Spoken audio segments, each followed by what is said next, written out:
Hello everyone and welcome back to learncroatian.com. My name is Ines and I'm here to help you on your Croatian learning journey. We have been talking about cases. In our previous videos, you can check out the cases in general or the nominative case, and today I want to talk to you about the second case in the Croatian language, the genitive case. So stay tuned.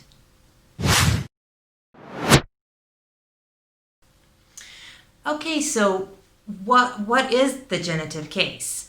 You may be familiar with the genitive case already and you may not know it. In fact, you use the genitive case in the English language as well.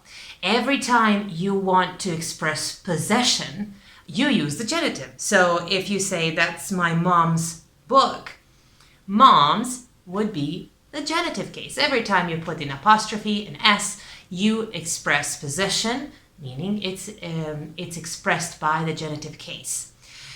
Now, the use of the genitive case in Croatian is way bigger than that. In fact, it's such a wide spread of the genitive case, it's very important that you learn it.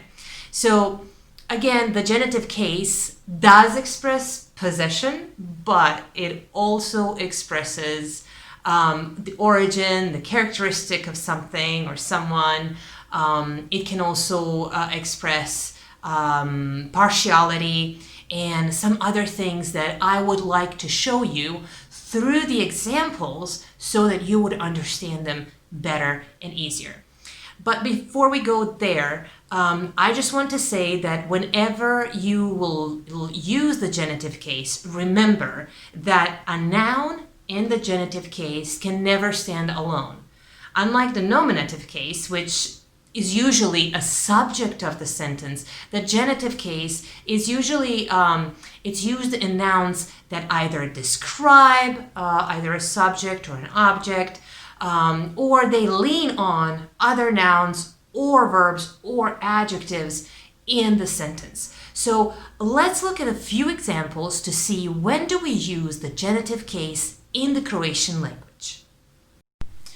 Very common use of the genitive case is when you want to express the belonging or partiality or quantity.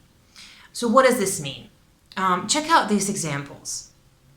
So if you want to say a word like car keys or a mountaintop, in English you see that the words car and the mountain are actually adjectives, right? They're possessive adjectives. They explain that the top is the top of a mountain and the keys are the keys of a car, right? So you would say mountaintop and car keys.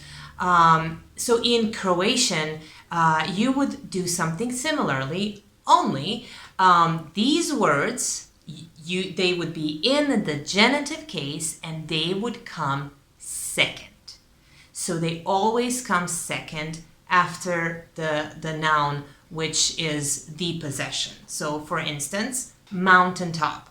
Mountain is the possessor and the top is the possession. So the mountain possesses or owns this top. This is what I mean when I say possession or belonging. So let's look at these phrases in Croatian. If you want to say mountaintop in Croatian, you would say vrh, planine. Now vrh is the top. Again, this is the possession, correct? But planine is the genitive of the word planina, a mountain. So it would be translated as mountain's top or car keys. So the keys are the possession and the car is the possessor, correct? So in Croatian, car keys would be ključevi auta. Again, auto is the noun in nominative. You would need to change it into the genitive case, auta, to get the correct phrase. Ključevi auta. Okay? Now these are a few examples where genitive is used as belonging. A very, very common use is also as expressing partiality. We even in Croatian, we call it the partial, the genitive part of partiality. So when is this used? What is this exactly? Let's look at this phrase. You want a glass of water, or you want a slice of bread. You would use the genitive. So water and bread would be nouns in the genitive case. So a glass of water would be čaša vode. As you can see, the word čaša is a nominative case, and the second noun which expresses what the partiality, so which expresses of what substance is in this class, you would use in genitive. And notice that in all of these examples, genitive comes second. The same is with the slice of bread. So the slice of bread would be šnita kruha. Again, šnita is in the nominative case, kruha is the genitive case. Kruh is nominative, kruha is genitive. Another very common use is to talk about quantity. This is very helpful if you are composing your shopping list, and so you want to buy a liter of milk, for example, you want to buy a kilogram of meat, you would also use the genitive. So a liter of milk would be litra mlijeka. Again, mlijeko is the nominative. You need to use the genitive mlijeka. Or a kilogram of meat would be kilogram mesa. Meso is the nominative. Mesa is the genitive.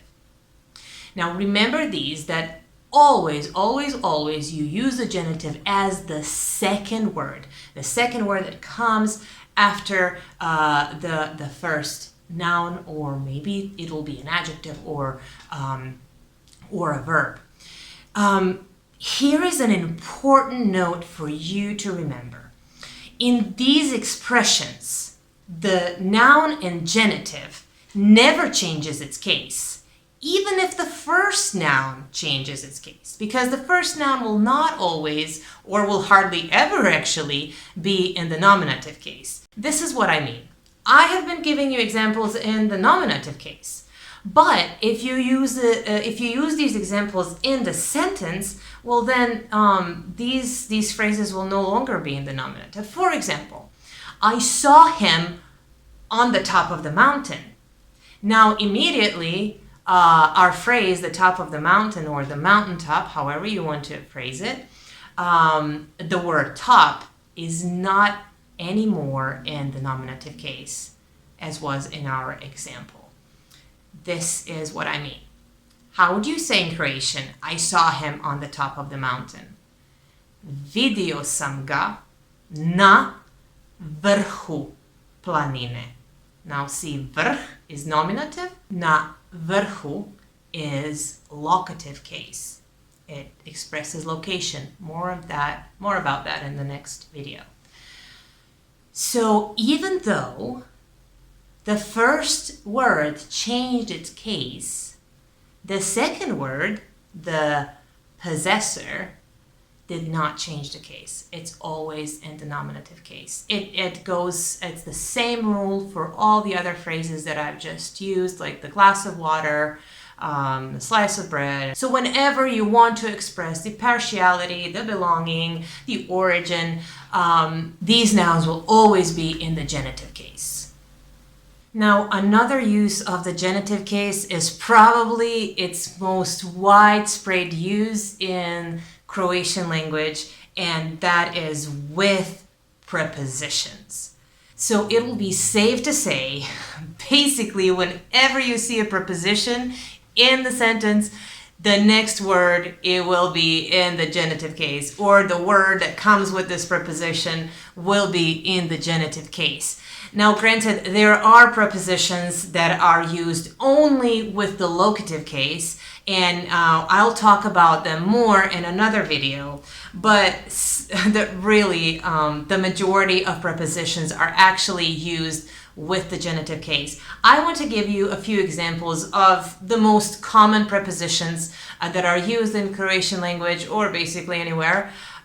You can check out our article and look for even more examples. But here are some that you will more than likely use the most when you're starting to learn the language, or that'll be very helpful to you once you start speaking to use in your vocabulary. So let's look at a couple that are most common. Okay, so maybe the first preposition that would be very helpful to you to learn is the preposition from, and this is how you say from in Croatian. Is. So remember, the preposition is always comes with the genitive case. So when you're introducing yourself and you want to say, hi, my name is da-da-da, and I am from a country, so let's say, my name is Ines, I am from Croatia. I would say, zovem se Ines, ja sam iz Hrvatske. Now notice that is and Hrvatske is in the genitive case. Again, use any other example, any other town, any other country, it will always be in the genitive case. So remember, from plus genitive, is plus genitive. Another helpful preposition would be because or because of. For example, I can't go because of the rain.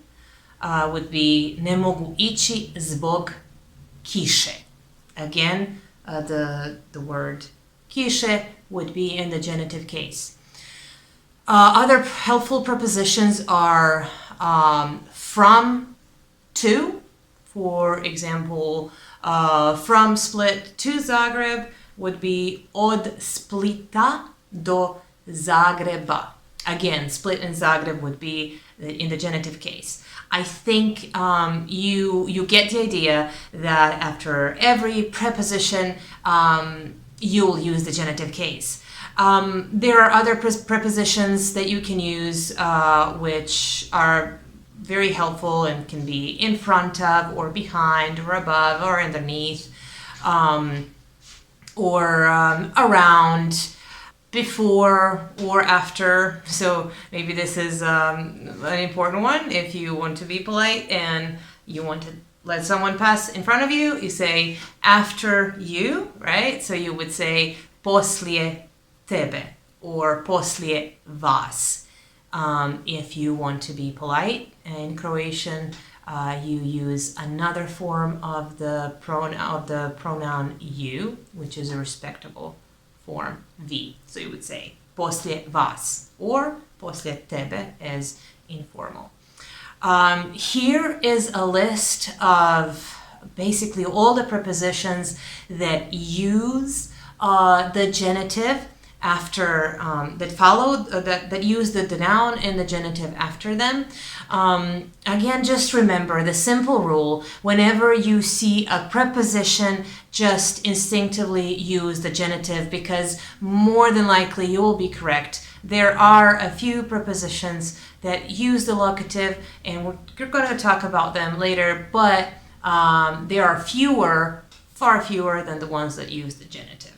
Okay, so just remember, preposition, use the genitive case.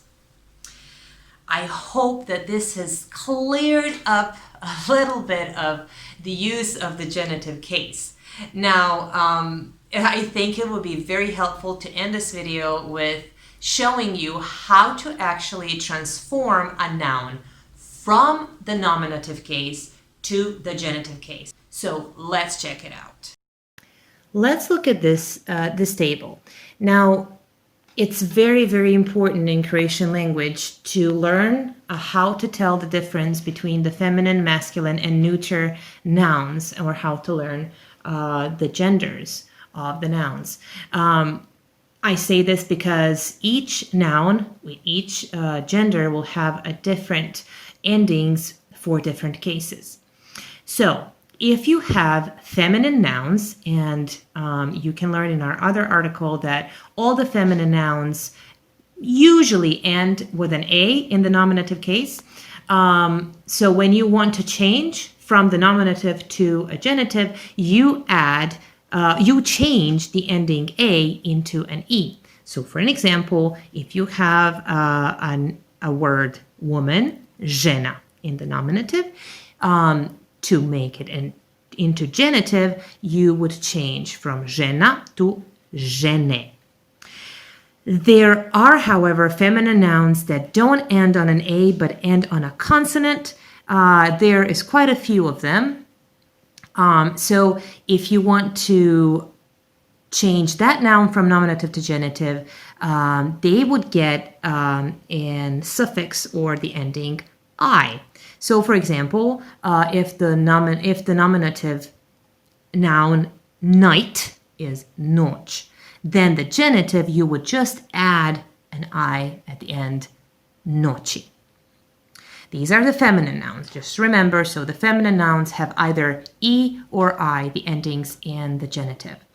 Now, both for masculine and neuter nouns, you have the same ending, the letter A, which will be super easy to remember. So remember that usually all the masculine nouns end on a consonant, and all the neuter nouns end on either O or E. There are some exceptions. You can check that in our article. But for now, these are just the rule of thumb. So if you have masculine or neuter nouns, remember that in nominative, to change them from nominative to genitive, you would